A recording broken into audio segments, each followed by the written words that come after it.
Lendo a Bíblia em um ano. Dia 169. Primeira leitura.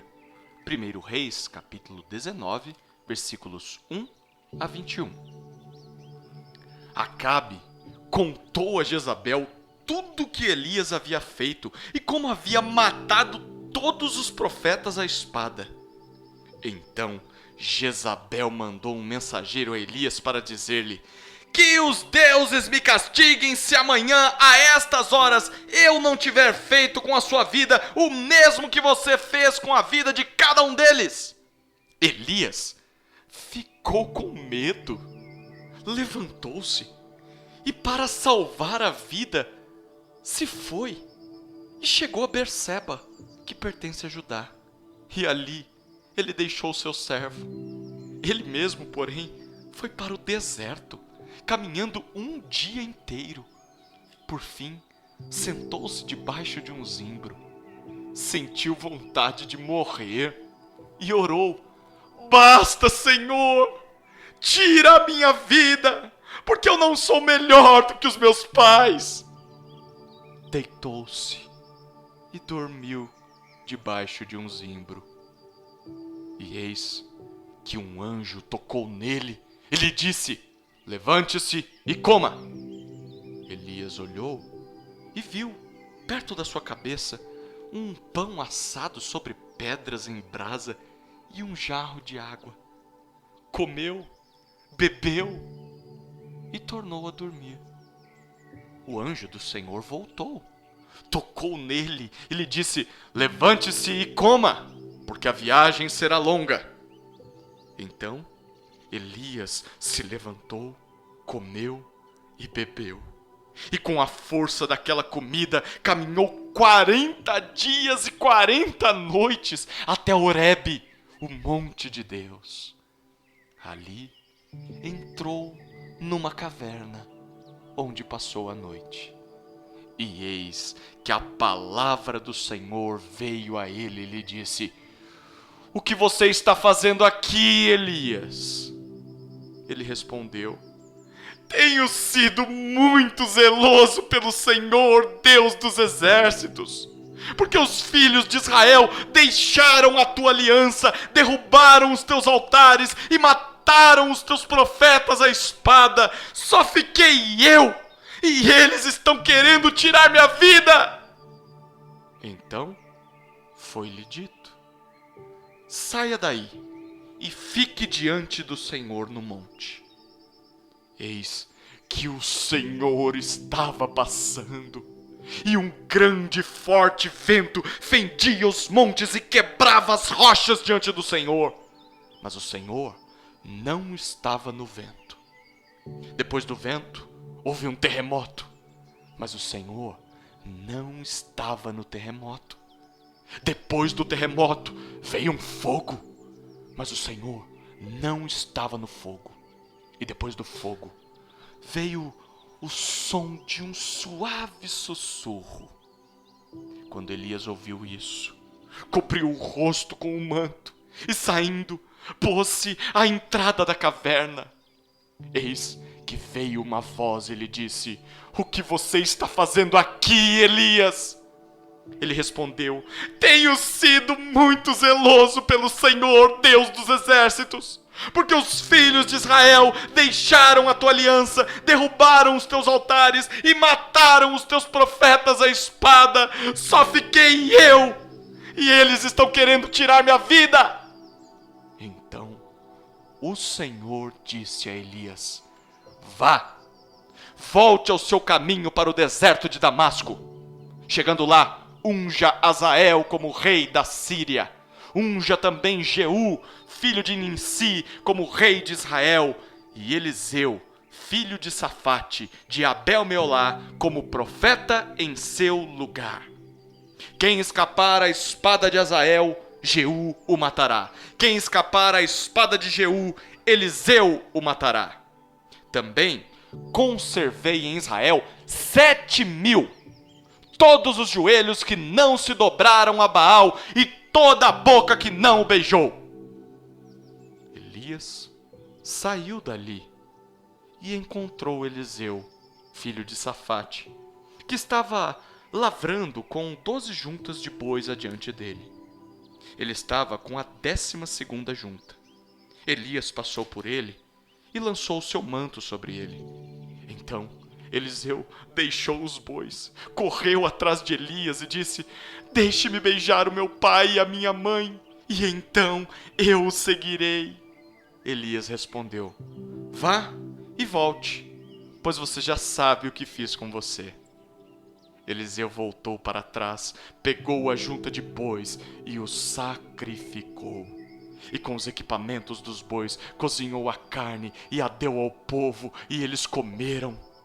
Então se levantou, seguiu Elias e o servia. Segunda leitura. Atos, capítulo 12, versículos 1 a 25. Por aquele tempo, o rei Herodes mandou prender alguns da igreja para os maltratar. Mandou matar a espada Tiago, irmão de João. Vendo que isto agradava aos judeus, prosseguiu, mandando prender também Pedro. E eram os dias dos pães sem fermento.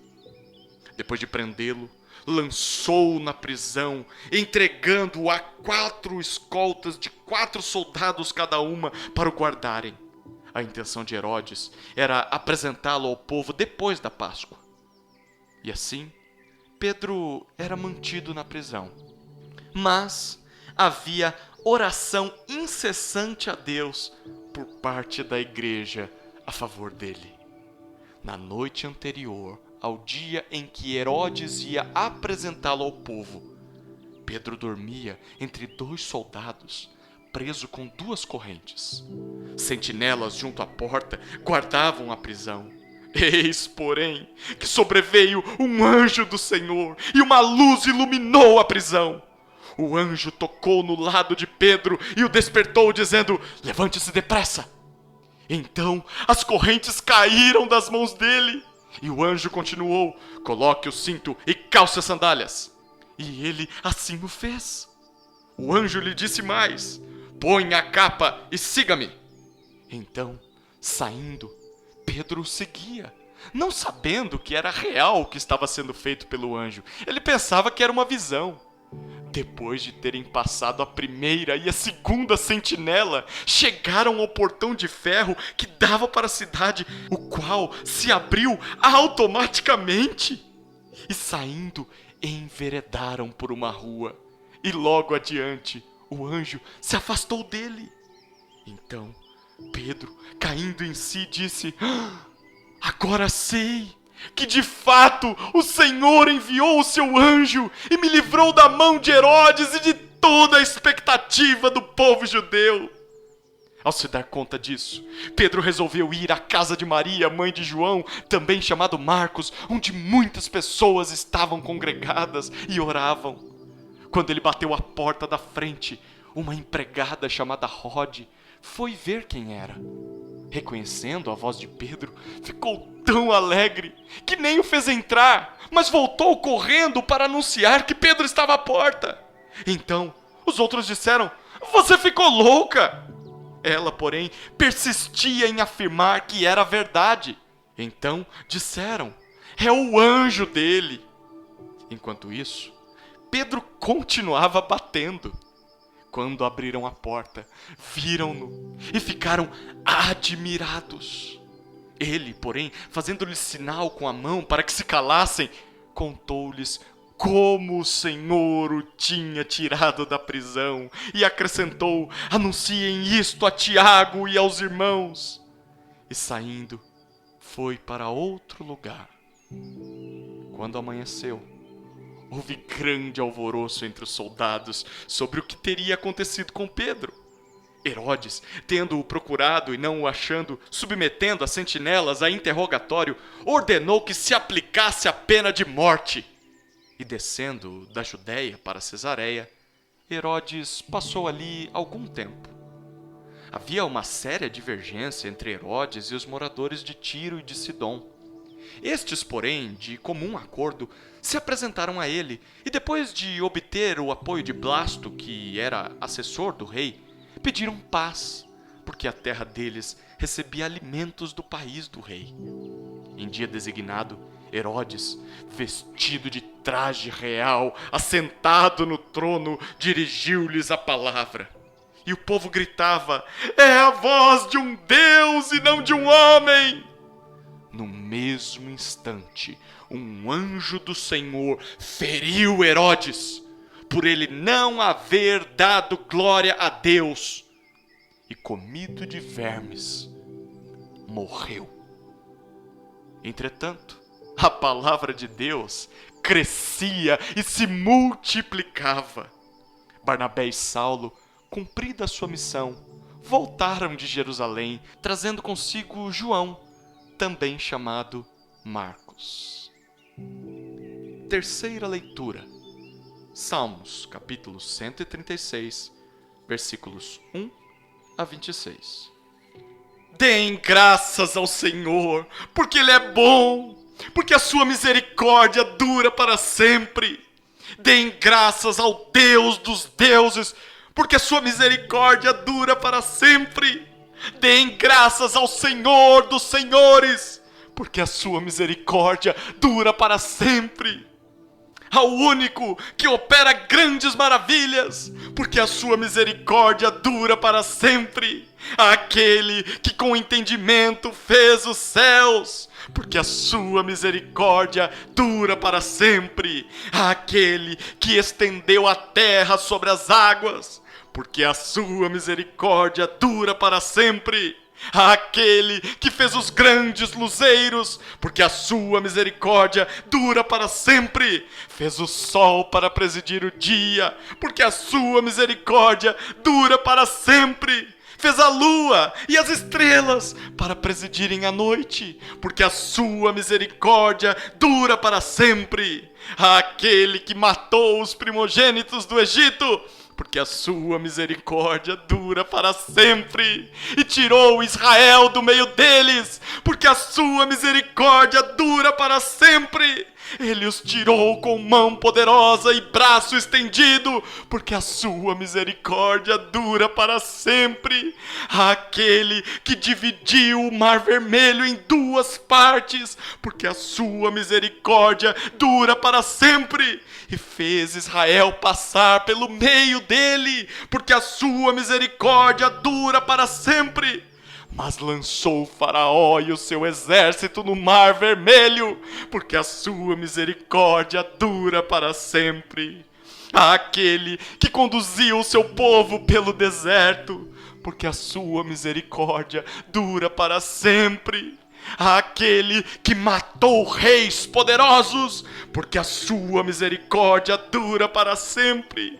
E tirou a vida de reis famosos, porque a sua misericórdia dura para sempre. Matou Seom, rei dos amorreus, porque a sua misericórdia dura para sempre. E matou Og, rei de Bazã, porque a sua misericórdia dura para sempre. E deu a terra deles em herança, porque a sua misericórdia dura para sempre. Em herança a Israel, seu servo, porque a sua misericórdia dura para sempre. Àquele que se lembrou de nós em nosso abatimento, porque a sua misericórdia dura para sempre. Ele nos libertou dos nossos inimigos, porque a sua misericórdia dura para sempre. Ele dá alimento a todos os seres vivos, porque a sua misericórdia dura para sempre. Deem louvores ao Deus dos céus, porque a sua misericórdia dura para sempre. Quarta leitura. Provérbios, capítulo 17, versículos 14 e 15. Começar uma discussão é como abrir uma represa. Por isso, desista antes que surja o conflito.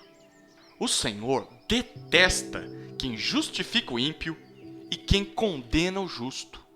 Ele detesta tanto um quanto o outro.